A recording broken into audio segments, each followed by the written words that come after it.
Sir ఇప్పుడు check విషయంలో ఒక 1 lakh తీసుకుంటాం సార్. తీసుకున్న తర్వాత అది 1 yearకి ఇస్తా అని చెప్పేసి చెక్ రాసుకుంటారు. బట్ అది ఆ డే టు టైం కరెక్ట్ వేయకపోవడం వల్ల అది 10 years తర్వాత అది వ్యాలిడ్ అవుతుంది. అప్పటి వరకు కంటిన్యూ ల్యాక్ చేస్తూ ఉంటారు.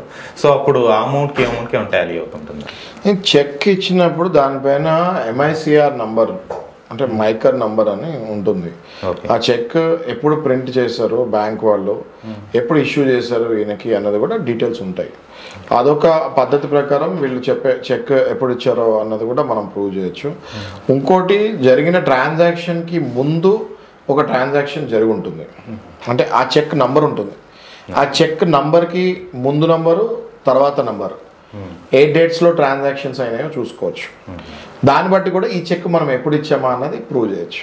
అంటే నేను మొన్నే తీసుకున్నాను అని చెప్తానికి ఉండదు. సో ఆ రకంగా కూడా మనం ప్రూవ్ చేసి ఈ చెక్ అప్పుడు ఇచ్చాము కాబట్టి అప్పటి నుంచి ఇప్పటి వరకు మాకు ఇంట్రెస్ట్ ఇంత లాస్ అయింది అని చెప్పి అసలుతో పాటు వడ్డీ కూడా యాడ్ చేసుకొని మనం రికవరీ చేయొచ్చు.